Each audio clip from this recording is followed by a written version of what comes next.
안녕하세요. 정봉선무사입니다.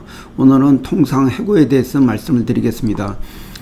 해고에는 여러 가지 종류가 있습니다. 징계해고도 있고 정리해고도 있고 통상해고가 있습니다. 보통 징계해고는 근로자의 어떤 기책 사유로 회사의 어떤 규정을 위반했다든지 이럴 때 하는 게 징계해고고, 그리고 정리해고는 회사가 어떤 경영상 어려움이 있을 때 그 회사의 어떤 도산을 막기 위한 어쩔 수 없이 하는 해고가 정리해고라고 할 수 있습니다.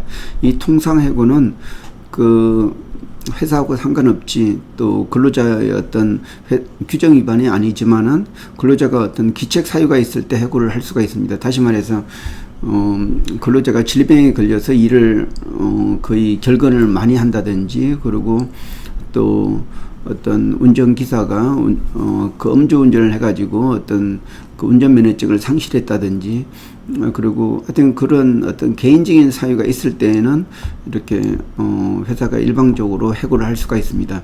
그러니까 이 통상해고가 굉장히 중요한데, 그 이유는 징계해고나 정리해고 같은 경우는 엄격한 절차를 거쳐야 되지만은 이 통상해고는 뭐 쉽게 사용자가 해고 그러한 내용에 대해서 해고 사유하고 해고 일자만 통보하면서 이렇게 해고를 쉽게 할 수가 있습니다. 그리고 또 회사에 규정된 이런 취업규칙에 있는 절차를 지키지 않아도 문제가 없습니다. 왜냐하면은 이 징계해고가 아니기 때문에 그리고 근로자가 어떤 기책 사유가 있기 때문에 큰 문제는 없습니다.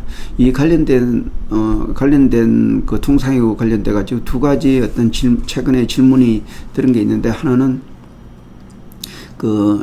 평택에 있는 어떤 자동차 부두인데 그 자동차를 싣고 또 내리는 그런 작업을 하는 그 하역 작업을 하는 그런 근로자가 있는데, 이 근로자가 그 시력이 안 좋아 가지고 그 차를 몰고 내려오다가 이렇게 사고를 냈습니다.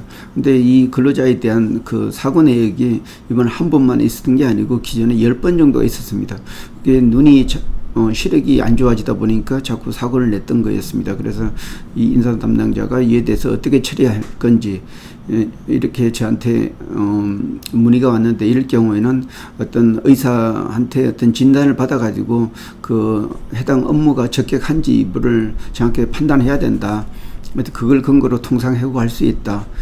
그런 얘기를 해주고, 또 하나 사례는 그 명품 회사의 그 영업사원인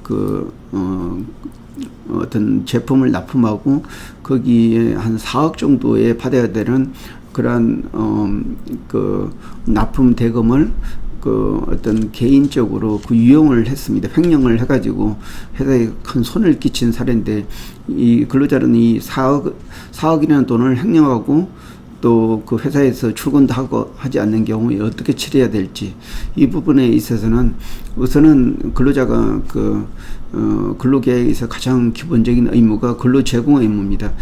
이 근로 제공을 하지 않으면은 어떤 징계를 떠나가지고 고용 계약을 취소할 수가 있습니다. 그렇기 때문에 취소한다는 건 통상해고는 마찬가지인데, 우선 통상해고를 하고 이 사람에 대한 어떤 4억이라는 돈을 어떤 민사 청구를 해가지고 이렇게 받을 수 있도록 그렇게 하라고 안내해 준 적이 있습니다.